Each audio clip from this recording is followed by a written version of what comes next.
Reka nongere mbasuze mbifuriza ibihe byiza nshuti bakunzi mukunda neza Media TV twizere ko mumeze neza cyane mu byo muri gukora byose twihuta cyane tugarutse mu makuru yatugezeho kano kanya tugomba kubagezaho.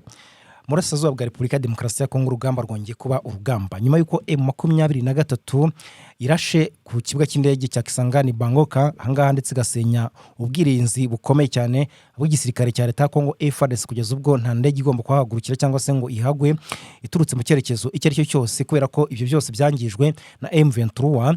Ubu ngubu urugamba imasisi niho ibintu byongeye kuba bibi cyane. M23 yongeye kwiyerekana mu yindi sura niko navuga cyangwa se yacuritse ikibuga cy'imirwano. Ndaje nkubwira uko ibintu byifashe hanyuma twongere kwerekeza mu bice bigiye bitandukanye byo muri Kivu y'Amajyepfo Iminembwe ahitwa Irurambo harumvikana urusaku rw'amasasu.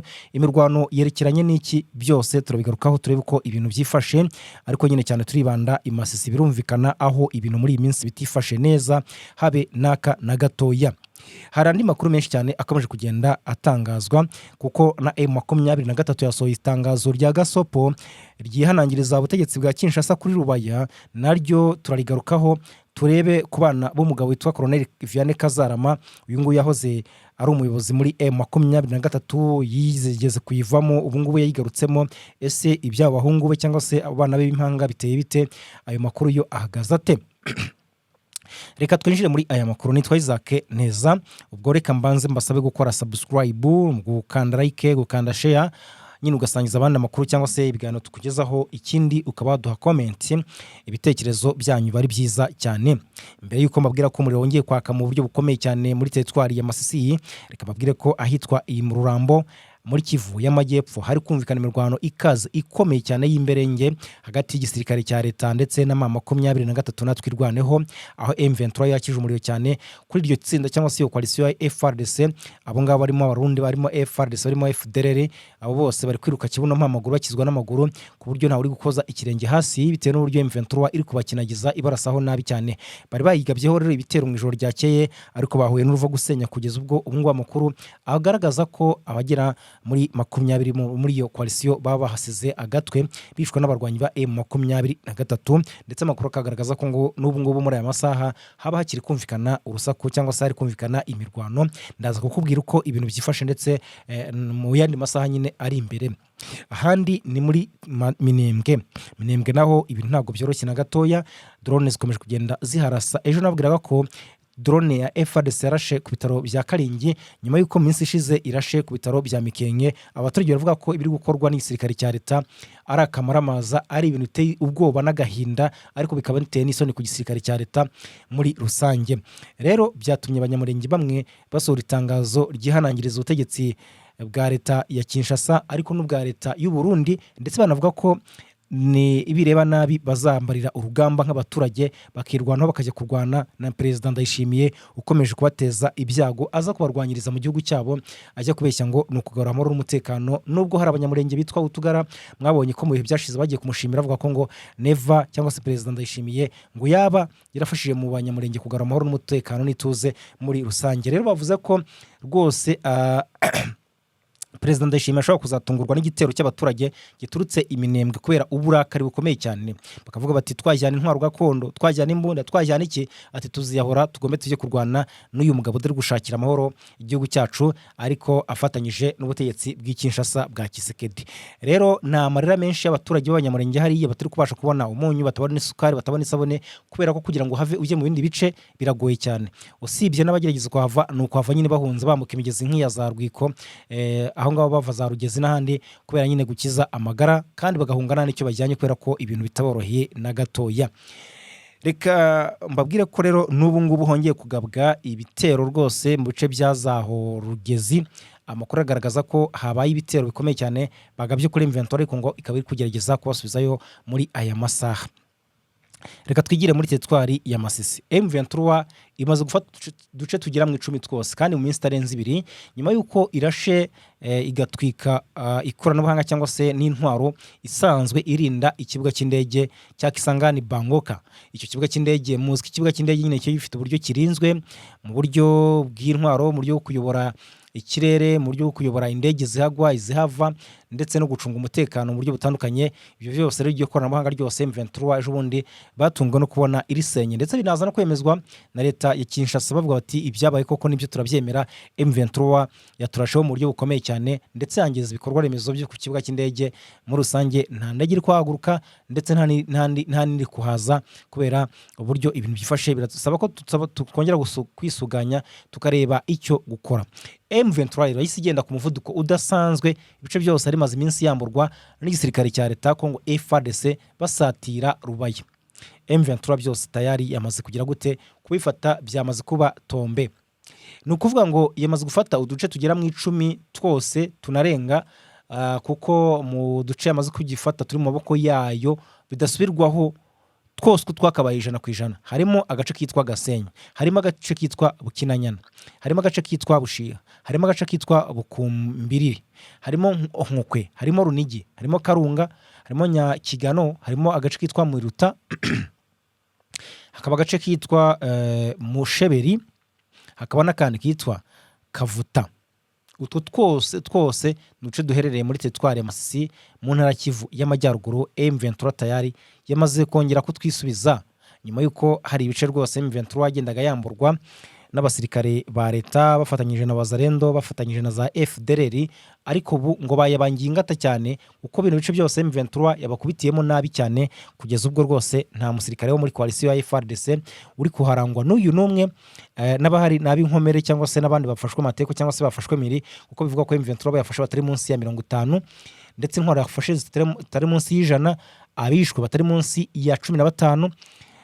Baravuga mu mirwano y'umunsi umwe, kandi nababaruwe gusa nyine kuko imibare yacyakomeje ndetse ikaba inakomeje kugenda ifata abatandukanye bari kugenda bagwa ku rugamba cyangwa se bari kugenda bisanga nyine mu maboko yayo mu buryo bugiye butandukanye. Kugeza rero n'ubu ngubu M23 rwose yakamejeje iri kurwana hasi hejuru umuhenerezo, kugeza ubwo igisirikare cya leta cyavuze kiti se imbaraga tumaze iminsi tugaragaza zigiye hehe, bitugendekeye gute? Cyangwa se M23 wayo izi mbaraga zo iri kuzikura, ariko muri gutera imbaraga M23 nyine harimo no kuba yangije ibyo koranabuhanga rya Bangoka kuri ikibuga cy'indege, kubera ko nyine bazanaga amadrone menshi cyane baza kugaba ibitero mu bice bya Masisi n'ibindi bice genzurwa na M23 bitari kure cyane ya Kisangani.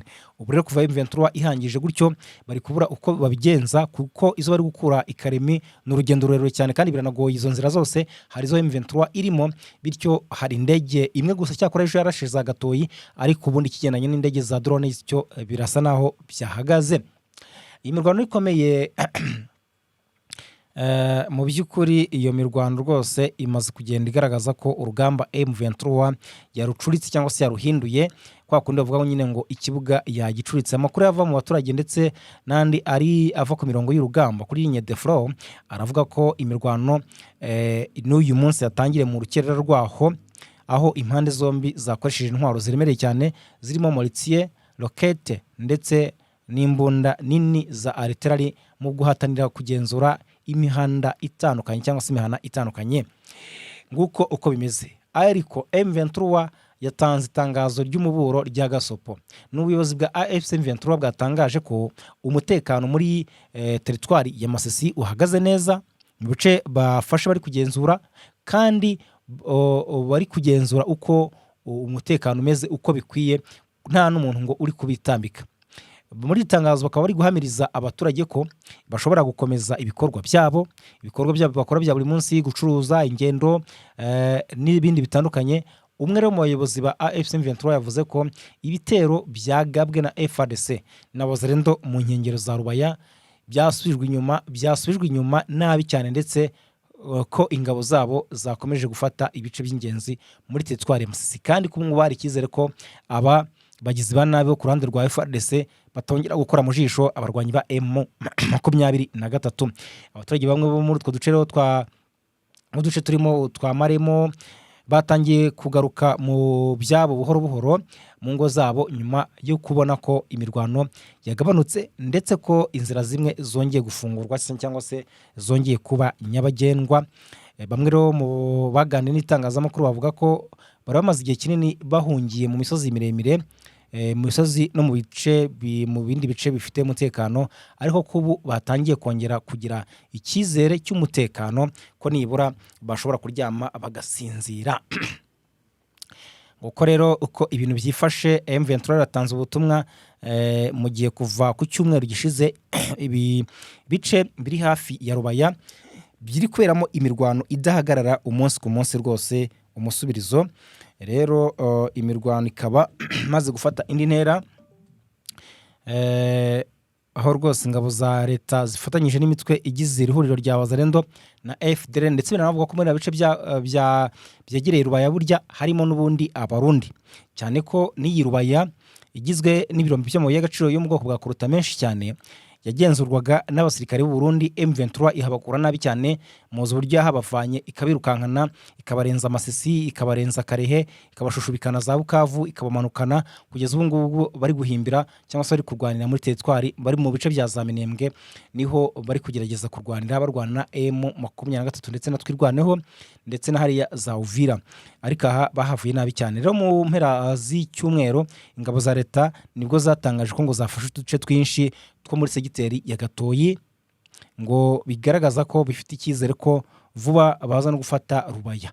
Ariko ukurikije uko urugamba rwahindutse biragaragaza ko M23 nta mikino ifite, ahubwo rwose ibyo kwa bafata Rubaya byo ari ukubyibagirwa, nta na gato bashobora kuba babigezeho. Nguko rero uko amakuru ahagaze niko ibintu byifashe. Hari umuyobozi wo muri teritwari ya Masisi washyizweho na M23 witwa Emmanuel Ndizeye Rutebuka, uyu munsi akaba yasuye abaturage ba Rubaya abamenyesha ko iri huriro ryafashe ingamba zikomeye ko kurinda iyi santere ya Rubaya. Babishyizemo imbaraga mu buryo bukomeye cyane, bityo ko ingabo za Repubulika Demokarasi ya Kongo na Wazalendo batapfa kuyifata uko biboneye. Ati rwose ubaye utizera ingabo zanyu n'ubuyobozi bwanyu ntiwafata amafaranga yawe ngo wubake inzu. Abayobozi bacu bantumye ngo mbabwire ko bazarinda Rubaya, bazarinda aho mutuye, ntimugire ubwoba rwose. Nindangiza inama abari kubaka inzu mu bikomeze dushake iterambere. Umuyobozi yasabye abaturage rwose cyangwa se abatuye Rubaya gukorana n'inzego z'umutekano za AFC M23 n'ubuyobozi bwo mu nzego zibanze kugira ngo babungabunge umutekano waho, bizera ko bahagarikiwe n'ingabo zikomeye cyane za M23. Umuyobozi akaba yasabye abaturage rwose kuba bari menge. Rubaya rero ni igice kikungahaye cyane ku mabuye y'agaciro mu bwoko bwa koruta ko cyihariye akarenga 15% by'ibyoherezwa ku isoko mpuzamahanga ku isi yose bikomoka kuri koruta. Hanyuma ndi makuru kamabwire yuko abana babiri b'impanga ba Vianney Kazare, Colonel Kazare Vianney wo muri M23 bamaze igihe bafunzwe ngo nyuma yo gushinjwa gutunga imbunda no gutunga no gutanga amakuru ngo i Kigali, bamaze kurekurwa nk'uko amakuru atangazwa n'ikinyamakuru cyitwa Bwiza abyemeza. Abasore ngo baramaze igihe bavugwaho guhohoterwa ngo n'umukuru w'ubutasi bwa gisirikare hano muri Kongo, ushinjwa gukoresha nabi ububasha bwe mu gufunga no gukorera iyicarubozo bamwe mu basirikare n'imiryango yabo. Ahangaha kandi akaba ari muri M23. Ubwo turaza gutohoza neza tumenye uko iyi nkuru iteye, mwebwe gusa ntimuze kujya kure.